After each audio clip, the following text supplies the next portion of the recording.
This video was brought to you by stntrading.eu. They enhance your trading experience by offering extremely fast automated trading services for both TF2 and CSGO. Check them out in the description below. Hey guys, and welcome to a new video. Today we will be carrying on our Scouts Pouch series and showcasing and talking about the Shortstop. So I'm not going to waste too much time with the intro, so let's get right into it.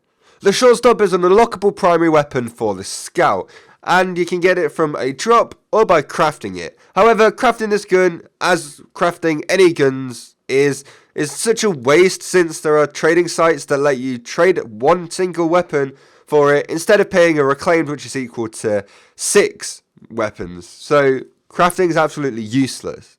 Well, for weapons, that is. So the Shortstop is actually quite different to all of the other Scout primaries in the fact that it's a rapid fire weapon and it reloads a whole clip very, very quickly. This is really useful for a lot of situations where you will be firing a lot of shots and trying to kill a large amount of enemies really quickly, or at least getting a lot of damage on them to try and scare them away. The Shortstop fires 40% faster than the Scattergun does. However, the drawback of this is that the clip size has been reduced to 4 instead of 6.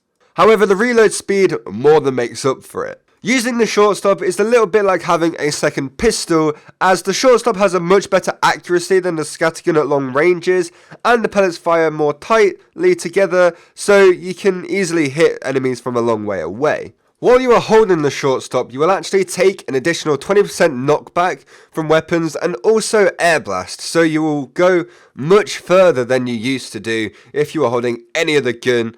You can also shove people using this gun by pressing right click, and I absolutely love that feature. The Shortstop works really well on a lot of maps that have ledges and cliffs. Much like the Force of Nature, the shove feature of the weapon is really fun to play around with and shove people off the edge of cliffs and stuff like that and watch them trying to save themselves and stuff like that.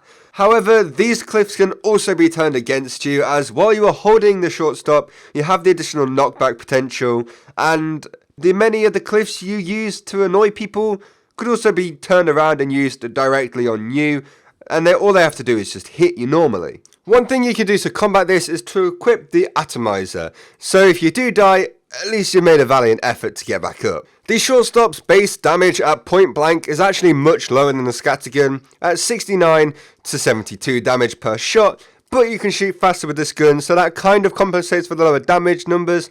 Mid-range you could do 24 to 48, and long range is 6 to 12. So honestly, not great numbers with damage, but the long range accuracy lets you chip down enemies before closing the gap and trying to kill them at point blank. In my opinion, the Shortstop would actually work quite well with the Criticola, since the additional damage from the mini crits would mean that you could deal damage more easily at point blank and stand a much better chance of actually getting kills with this thing when you are close to people. So that is going to do it for this video. I don't think it was really that long, but with the Shortstop I couldn't really find that much stuff to talk about. Anyway, I hope you did enjoy this video anyway, and yeah, let me know what you thought in the comments. I'd love to read it, and I absolutely love reading through all the positive comments you guys are reading. Reading? No, you're writing them. That's your job. And yeah, anyway, thank you for watching. I hope you enjoyed, and I'll see you all tomorrow with another video. Goodbye.